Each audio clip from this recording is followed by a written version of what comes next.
헤어롬 시청자 여러분 안녕하십니까. 차 한잔의 도론도담 시간입니다. 여기는요 지금 아르떼 뮤지엄이라는 곳 옆에 있는 카페입니다. 카페. 근데 이 카페가 어마무시하게 큽니다. 영도에서 커피섬 영도에서 제일 큰 카페 되겠습니다. 근데 이 이름은 제가 말씀 안 드릴게요. 이 아르떼 뮤지엄은 공적인 장소니까 그 아르떼 뮤지엄을 지도에서 검색을 하셔가지고 그 바로 옆에 붙어 있는 카페입니다. 한번 보시면은 금방 찾으실 수가 있는데 이게 전체적으로 배 모양입니다. 배 모양인데 이 조선계통의 일을 하시는 어느 그 사장님인지 회장님인지 아무튼 돈을 많이 번 그 사장님 혹은 회장님의 아드님이 이걸 만드셨답니다. 뭐 수백억이 투입됐다 그러는데 이거 멋지네요. 이 정도 살아도 저 처음 와봤습니다. 처음 와봤는데 과연 이 부산에 사는 분들이 이 영도에 있는 이 카페를 한번 눈으로 직접 보고 싶다 해서 오시는 분들이 많답니다. 그럴만도 하네요. 하여튼 어마무시하게 큽니다. 저 야외도 있는데 오늘 지금 비가 오는 관계로 야외는 사람들이 없네요. 어쨌든 크리스마스 하려고 저 전등은 또 멋지게 달아놨네요. 야, 이거 조금 떨어져서 한 50m 저 오른쪽으로 가면은 바로 바다입니다. 바다 지금 한 바퀴 돌고 왔는데 우리 해오람님은 바다가 무섭다고 쫄아가지고 나를 덮칠 것 같다 하면서 바로 옆에 붙어서 한 바퀴 빙 돌고 왔습니다. 한 2km 되는 길이 들어갔다가 다시 돌아 나오고 했는데 예, 다음번에 그 안쪽으로 쭉 들어가서 야간의 부산 신항만대교의 모습을 또 장관을 또 한번 보여드리도록 하겠습니다. 아무튼간에 여기 여기 이거 한번 들어가 보고 싶은데 제가 탐문을 해보니까 이게 이제 좀 마음의 준비를 단단히 하셔야 됩니다. 커피 한 잔하고 빵 한 조각 이렇게 하면은 10,000원을 훌쩍 넘는답니다. 거의 20,000원에 육박한다 그러니까 조금 거시기 합니다.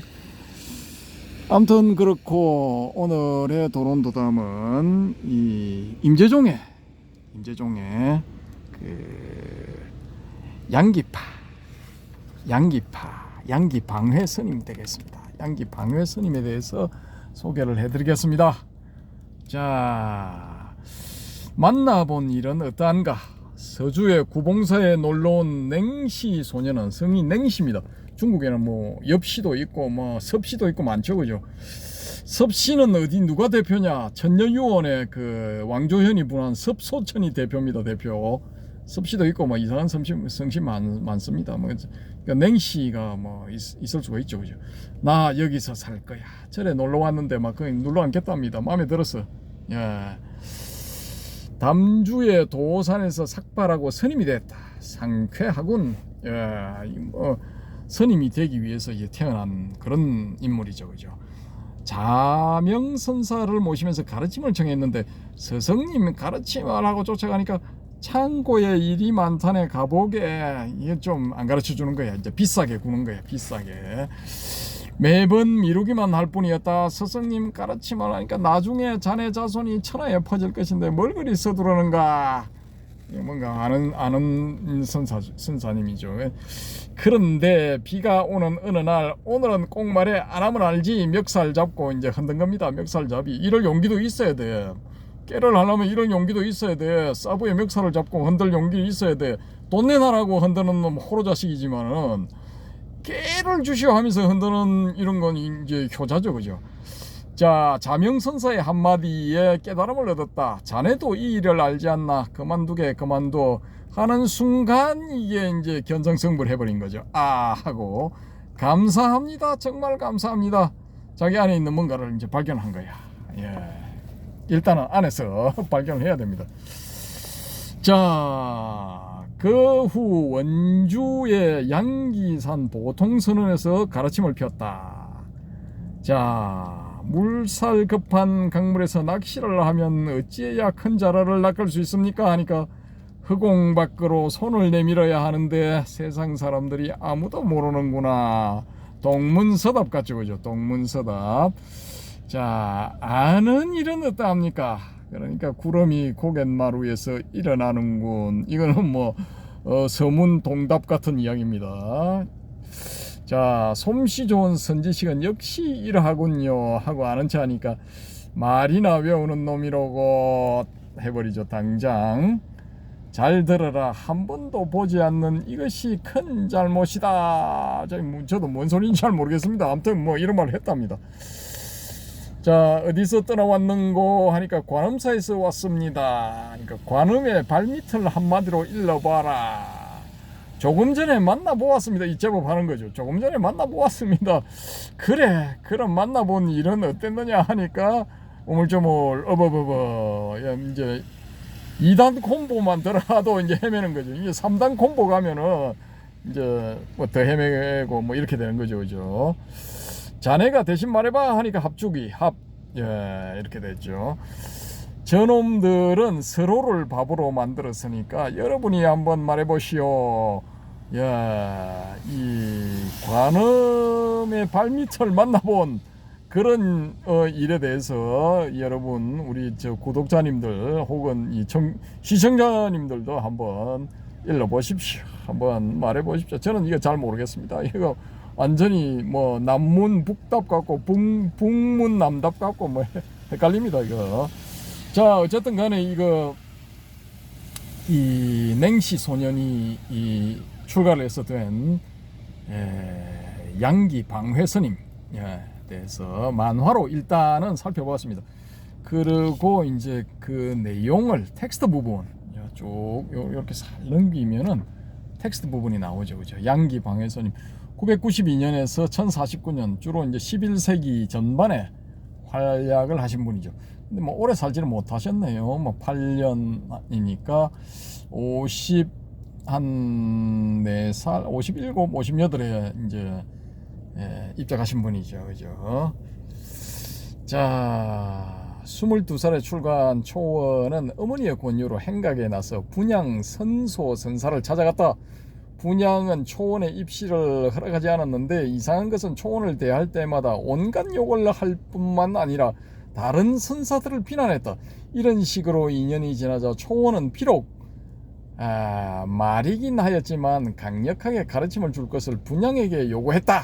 여기까지만 보시고 자, 또 이 경치를 한번 보시겠습니다.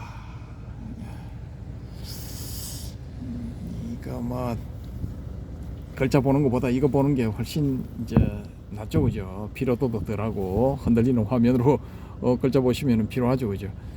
자, 여기서 제가 읽어 드리겠습니다. 아이고 수평이 어느 쪽이 수평인데 수평이 이제 맞네요. 그러자 분양은 크게 화를 내며 이 죽일 놈이 이제 날 비방하는구나 했다. 그리고는 몽둥이를 들고 때리면서 내쫓으려 하자 초원이 사과하려고 입을 열었다. 이때 분양이 손으로 초원의 입을 틀어막는데 그 순간에 초원은 크게 깨쳤다. 이 내부에 있는 뭔가를 발견한 겁니다. 그러고 한 말이 알고 보니 임재의 도가 별것이 없구나 라고 하니 임재선사가 깨달음을 얻을 때 알고 보니 황벽의 불법도 별것 아니었군 이라고 했던 과보를 받은 셈이 되었다. 초원이 뒷날 석상산 숭성사에서 가르침을 펴니 석상초원선사 혹은 자명선사라고 불렀다 라고 불렸다. 불렸다가 맞네요. 만화에서 방회가 몇 년을 따라다니며 가르침을 달라고 졸라대도 엉뚱한 소리만 해대다가 자신의 멱살을 잡고 흔들어대자 석상이 비로소 가르침을 준 것은 바로 스승이 자신에게 써먹은 수법을 그대로 쓴 것이다. 이런 방법은 궁금증이 최고조에 달해 이를 해소하지 않고는 도저히 살 수 없다고 느끼는 마지막 순간에 가르침을 주는 것으로 이후 임재종의 많은 선사들이 비슷한 방법을 써서 제자들을 궁극의 깨달음으로 인도한다. 방회는 후에 양기산에서 가르침을 펴 양기 선사로 불렸는데 자신만의 독특한 스타일로 가르침을 펴니 양기파가 만들어졌다. 양기의 법 계보를 보면 해능, 남악, 마조, 백장, 황벽, 임제, 흥화, 남원, 풍혈, 수단, 분양, 석산, 양기, 석상, 양기로 내려오니 임재종 안에서 하나의 분파가 생겨난 것이다. 양기파는 처음에는 황룡파, 황룡해남의 황룡파죠. 황룡파에 밀렸지만 남송시대가 시작되면서, 남송은 1127년에서 1279년까지입니다. 12세기죠, 그죠? 12세기, 13세기 뭐 요 정도 볼 수 있겠네요. 남송시대가 시작되면서 전성시대를 열었다. 이후 중국 선종의 스님들은 주로 양기파의 제자들인데 한국의 조계종도 이 계열이다. 예, 우리 대한민국의 조계종도 이 계열이랍니다. 양기가 활동할 당시에는 952년 남당의 정과 균이 편찬한 조당집과 1004년 송의 도원이 편찬한 전등록 등 선대선사들의 선문답을 담은 책이 널리 퍼져 있던 때였다.